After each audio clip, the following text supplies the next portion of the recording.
Gracias a todos y a todos por venir, por estar aquí. En realidad es un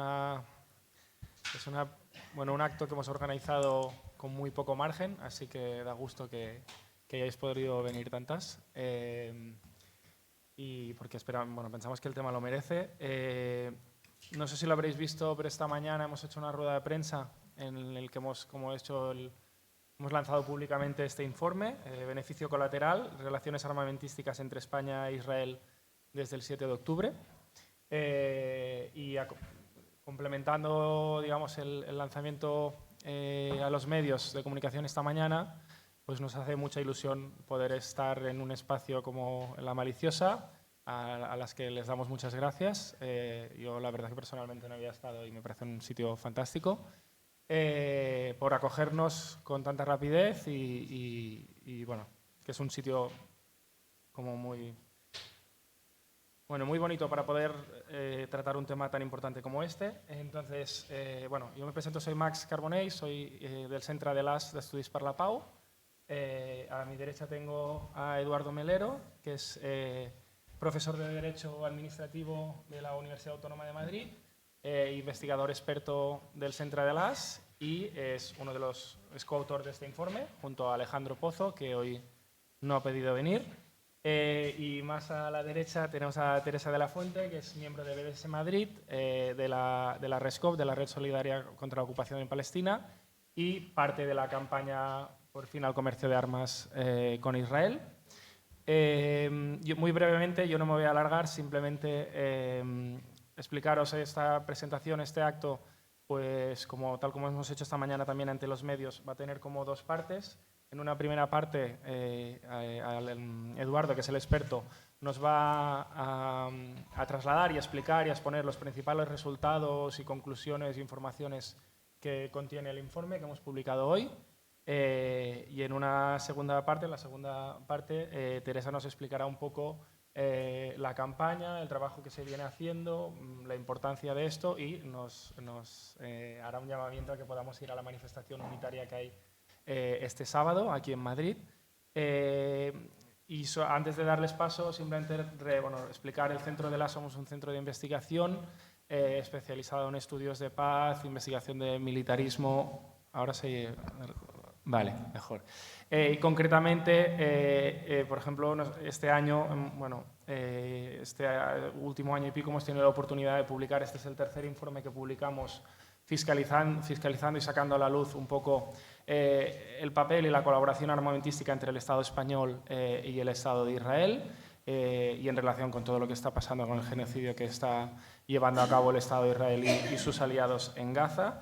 El primer informe, hace bastantes años el Centre de l'AS ya ha ido sacando otros informes, pero es verdad que con el informe número 64, que se llama Business as Usual, empezamos a destapar algunas de las mentiras y las falacias que decía el gobierno en relación a que no estaba comerciando, no estaba autorizando el comercio de armas o la exportación de armas a Israel. Luego, en el informe 66, tratamos el papel de la banca armada, el papel de los bancos implicados en financiación de empresas que fabrican las armas que se están usando en el genocidio. Y después de un año y pico, y también como fruto del trabajo de presión desde las organizaciones de la sociedad civil, de denuncia, etcétera, el gobierno se ha visto forzado, ¿no?, a ir respondiendo, diciendo que había dejado de hacer o que no estaba haciendo. Y yo creo que, entre otras cosas, la importancia de este informe es que vuelve a demostrar con hechos, con un análisis riguroso, exhaustivo, etcétera, cómo el gobierno es capaz de sustentar un relato en el que parece que está haciendo muchas cosas, cuando la realidad es que, como veréis y como pone aquí en la tarjetita, las relaciones armamentísticas entre el Estado de Israel y el Estado español son más vivas, abundantes y lucrativas que nunca, y por eso es más importante que nunca, y por la situación que está aconteciendo, hacer toda la fuerza posible para parar esto y para forzar al gobierno a implementar un embargo real, integral y total de armas y de las relaciones comerciales en tema armamentístico con Israel. Y ya está, no me alargo, he dicho que no me alargaría, me estaba alargando. Muy bien, buenas tardes, ¿se me oye bien? Bueno, formo parte de esa ONG de la que Pedro Sánchez no quiere decir el nombre, que es el Centre de l'AS d'Estudis per la Pau. Y bueno, soy coautor del informe. Alejandro Pozo es el que se ha encargado de los datos, él es el que maneja los datos. Yo, de una parte más bien jurídica, intentaré defender, presentar las líneas generales, aunque yo no tengo todos los datos en la cabeza. Creo que hay dos líneas fundamentales en este informe. Por un lado, poner de manifiesto las relaciones armamentísticas que existen entre España e Israel a través de las exportaciones, aunque son lo menos relevante, a través de las importaciones y adquisiciones de armamento a Israel y también a través de la cooperación entre la industria militar israelí y la industria militar española. Esa es una de las líneas generales. La otra línea general es la inactividad del Gobierno en el control de los tránsitos de armamento, ¿no? El material de defensa proveniente de Estados Unidos que hace tránsito en España y que tiene como destino final Israel. Como he dicho, las exportaciones son el aspecto menos importante, aunque sí que queremos destacar dos elementos. Por una parte, según las estadísticas oficiales, la base de datos Datacomex, España ha exportado armamento a Israel por valor de 1.250.000 euros desde el 7 de octubre de 2023. Sin embargo, si acudimos a las bases de datos israelíes, esa cifra es 5 veces superior, alcanza más de 5 millones de euros. El aspecto más importante también de las exportaciones tiene que ver con que el grueso de las exportaciones, y aquí estoy hablando también de 2023 y primer cuatrimestre de 2024, según estadísticas oficiales, esas exportaciones tienen como base proyectos conjuntos de producción de armamento entre la industria israelí y la industria española. Aquí el ejemplo son los 18 vehículos blindados que ha fabricado la empresa Santa Bárbara, la parte móvil, y que se han exportado a Israel por un valor de 43 millones de euros para que una empresa israelí, el Elbit Systems, les instale una torre de mando y un cañón de 105 milímetros. El destino final de este armamento es Filipinas.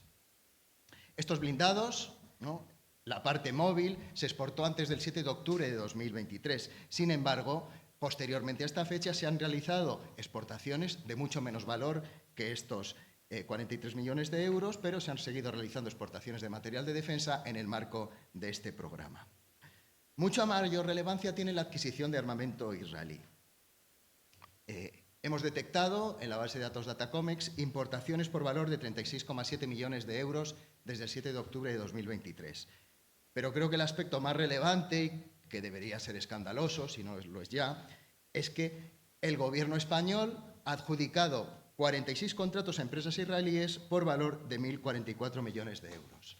En el informe hay un listado completo en el que aparecen los links a la plataforma de contratos del sector público. El presidente del Gobierno ha dicho esta mañana que esa lista era inexacta, que contenía un montón de inexactitudes. No ha dicho cuáles son. Yo le reto a que venga, aquí no, pero a que nos diga públicamente cuáles son esas inexactitudes. Hay contratos que se repiten porque es la misma prestación, pero pues que se puede llevar a cabo, por ejemplo, de enero a junio y de junio. Pero bueno, perdonad, olvidemos al presidente del Gobierno, que he venido a contarle otras cosas mucho más interesantes. Como decía, dentro de estos 46 contratos, los contratos más importantes se ejecutan por uniones de empresas israelíes y empresas españolas en España. Por ejemplo, el sistema de lanzacohetes SILAM por un valor de 776 millones de euros o los misiles contracarro Spike por valor de 237 millones de euros. Este hecho pone de manifiesto, como decía antes, una cada vez más estrecha relación entre la industria de defensa israelí y la industria de defensa española. Hay un beneficio para ambas partes, ¿no? Y esta es una política que nosotros intuimos que también está siendo favorecida por el Gobierno.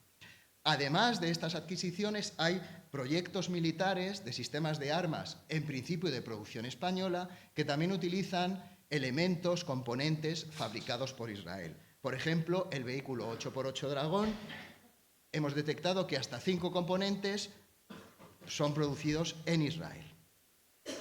La siguiente cuestión a la que me quería referir es el tránsito de material de defensa con destino final a Israel. En nuestro informe señalamos que esta es la norma y no la excepción, ¿no? Habréis visto en prensa, creo que fueron 2 casos, ¿no?, que el Gobierno español no autorizó el atraque de determinados buques en puertos españoles. Estos tránsitos se producen a través de 4 formas. La primera de ellas son buques militares o buques fletados por Estados Unidos que hacen escala en Rota.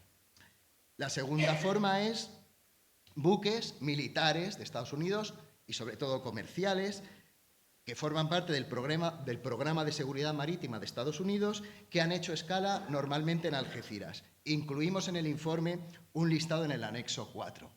Este listado también sería interesante que el ministro de Asuntos Exteriores nos dijera cuántos de estos barcos han sido sometidos a inspección en aguas o en territorio español.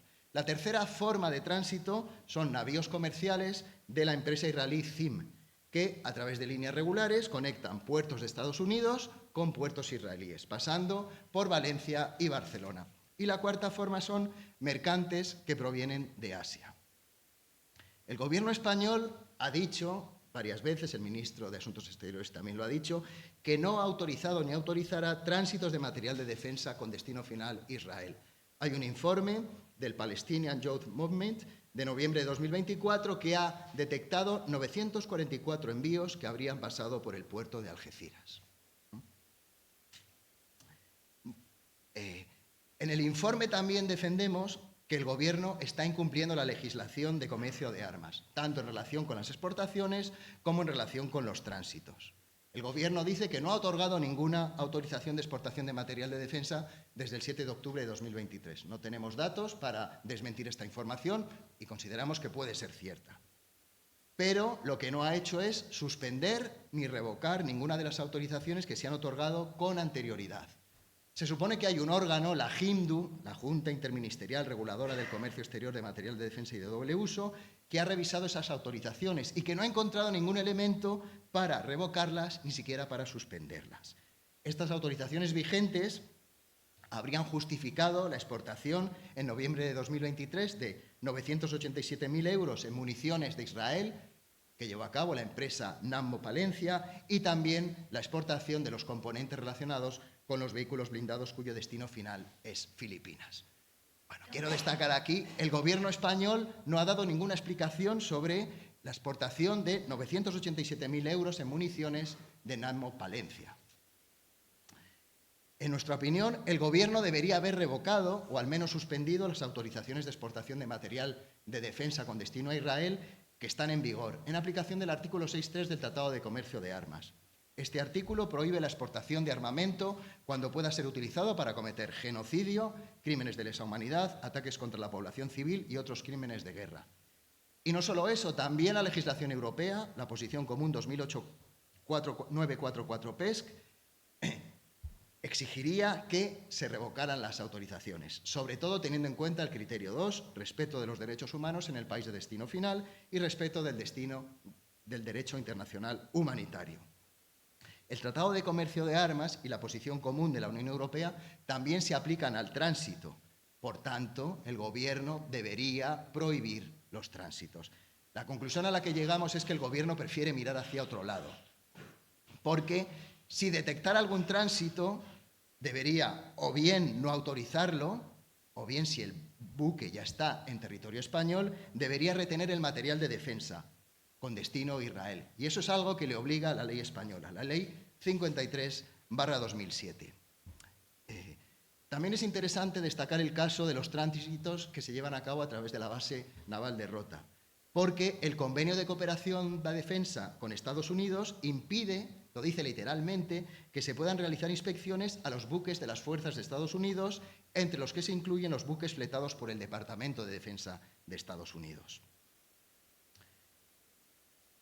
Supongo que también os suena el tema de los contratos, ¿no?, al que ya me he referido antes, ¿no? Teniendo en cuenta la legislación en vigor, la legislación de contratos, el Gobierno no puede excluir a ninguna empresa armamentista israelí.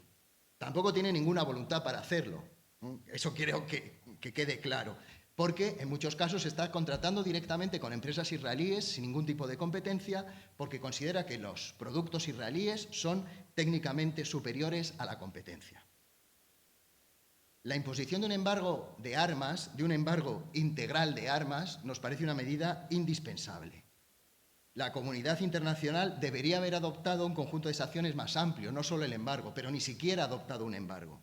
Es aquí llamativo, ¿no?, en el caso de la Unión Europea, que Desde febrero de 2022 y en relación con Rusia se han adoptado 16 paquetes diferentes de medidas sancionadoras a Rusia, una de las cuales es el embargo de armas, incluyendo también la importación de armamento ruso. Nada de esto ha sucedido en relación con Israel.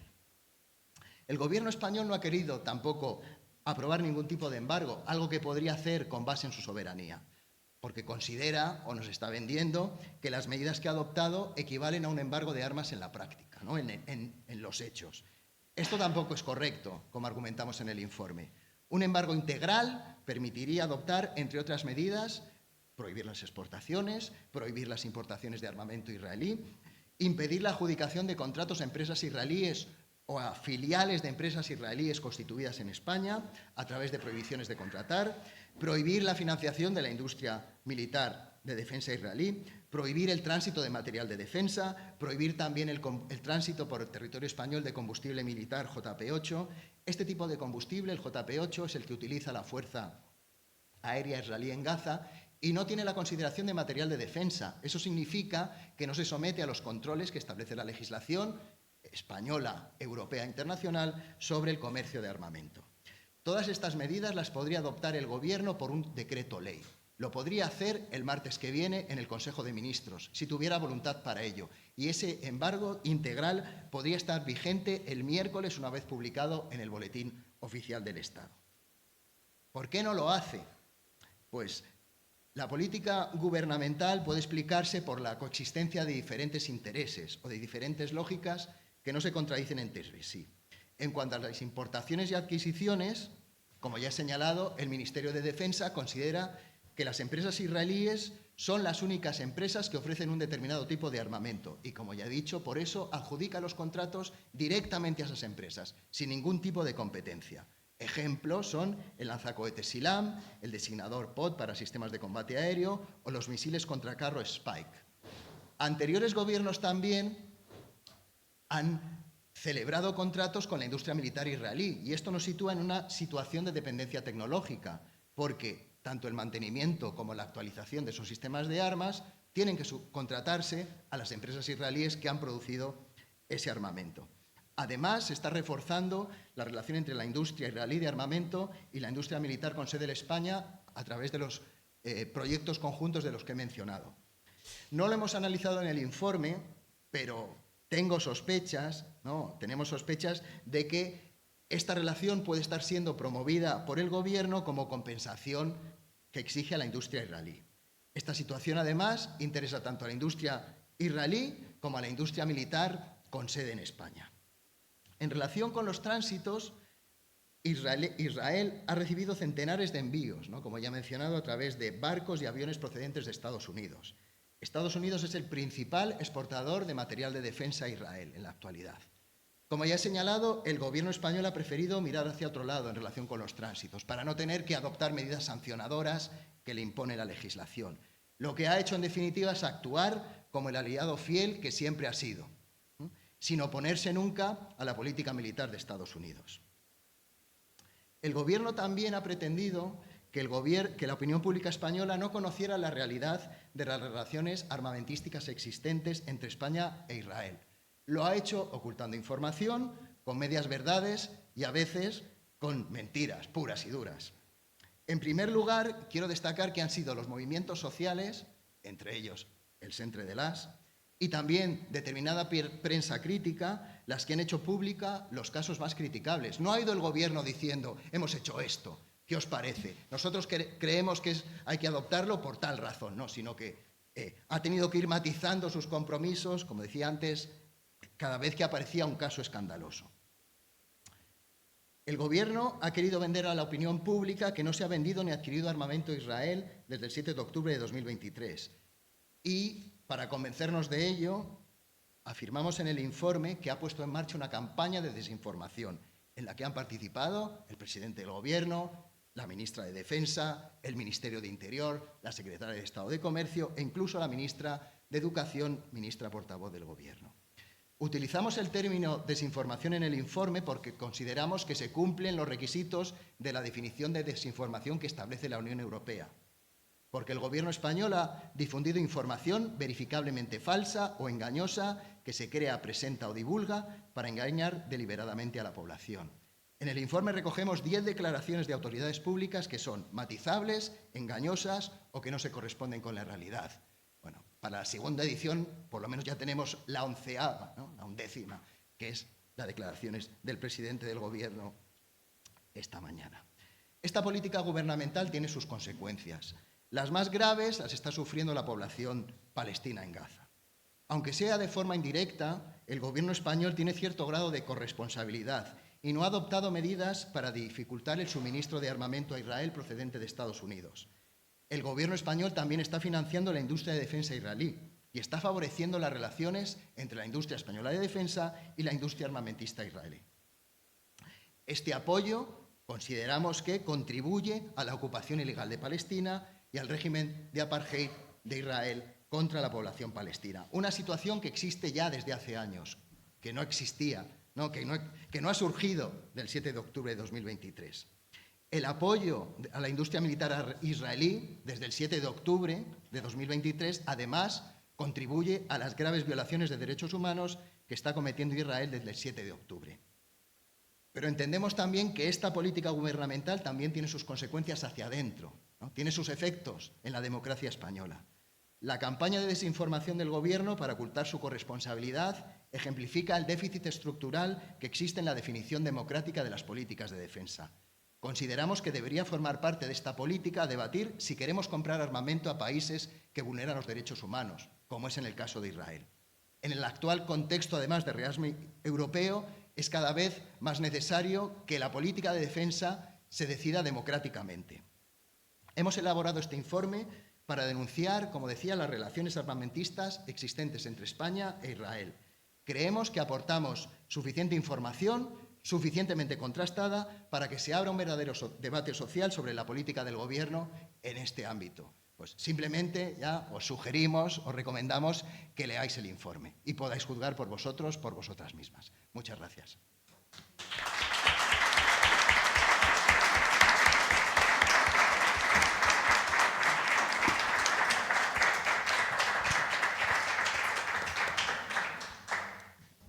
Ahora damos la palabra a Teresa y luego, como seguro que hay preguntas y las habrá también, pues cogemos.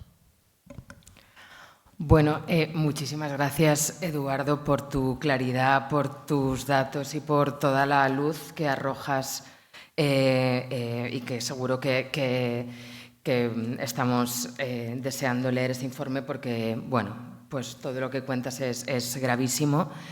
Por eso, y antes de, como bien decía el compañero, antes de hacer ese llamado a la manifestación del sábado 10 de mayo, y antes también de explicaros nuestra labor desde la campaña del BDS, desde la campaña del embargo de armas, desde la RESCOP, desde esa red, quería dar unas pinceladas porque, bueno, están siendo... Todo el rato decimos, están siendo días súper difíciles, están siendo semanas, están siendo meses, pero es que están siendo años. Entonces, bueno, yo siempre, como para no decaer en este impulso y porque es importante seguir pidiéndole cuentas al Gobierno del Estado español, porque es importante salir a la calle el día 10 y porque es importante seguir hablando de Palestina y posicionarnos en la de Palestina, me parece siempre importante recordar la importancia de la solidaridad internacionalista, que a veces hablamos de esa palabra, incluso el presidente del Gobierno ha osado a usar esa palabra, que es la solidaridad, bueno, pues por arrojar algo también de luz sobre todo sobre las consecuencias que tiene esta solidaridad internacionalista que podemos hacer desde aquí con las compañeras y compañeros en Palestina.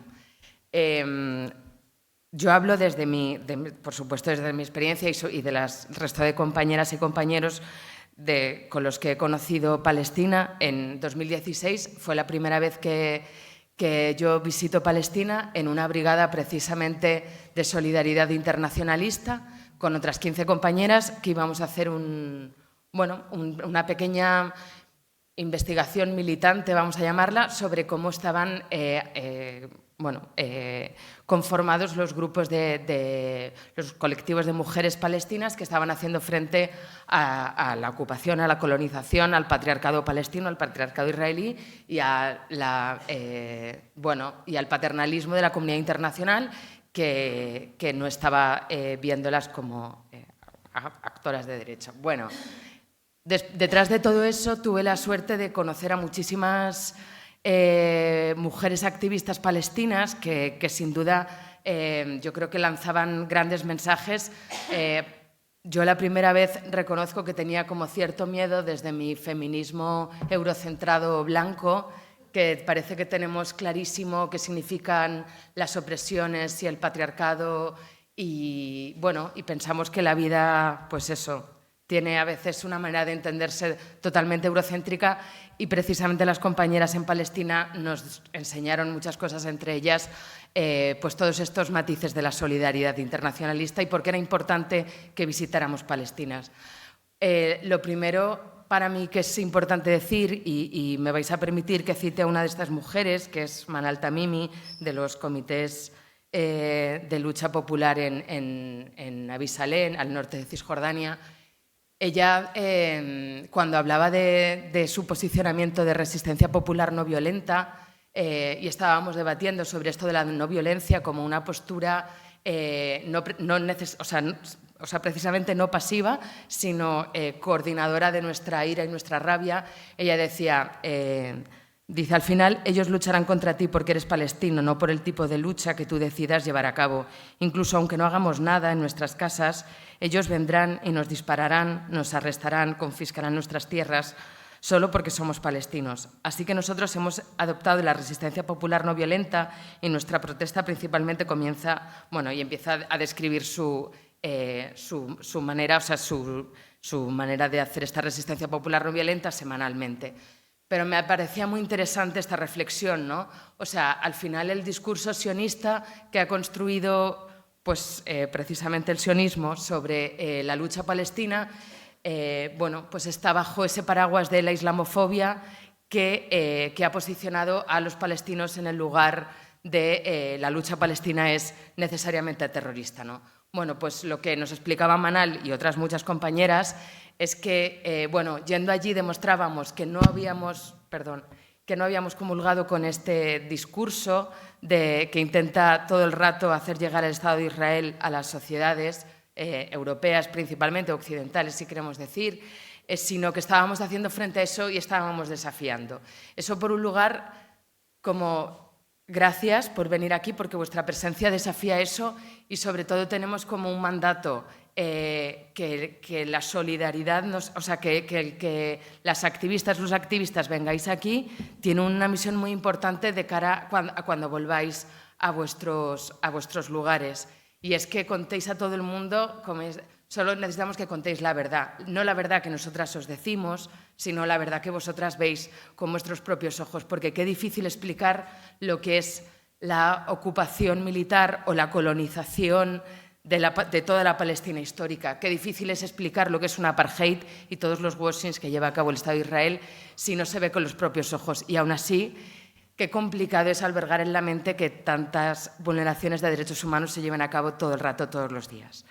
Entonces, pues con ese mandato tan importante nos volvimos y también me parece muy interesante que ya distingue mucho el turismo de guerra, que decía que es este turismo que hacen a lo mejor muchas personas que quieren saber qué es lo que pasa en Palestina y que sin duda ya decía que eso no es solidaridad, dice, porque la solidaridad es que nos acepten, que acepten lo que estamos haciendo, porque nosotros somos los que estamos viviendo bajo ocupación y nosotros aprendemos a hacer lo que estamos haciendo a través de la experiencia.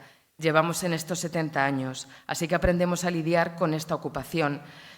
Así tú tienes que entender, cualquier persona que vaya, lo que nosotros estamos haciendo, porque al final venís aquí, ¿qué? 2, 3 días, una semana, un mes máximo, y después volvéis a vuestra lujosa vida, a vuestra libertad, a las cosas que hagáis.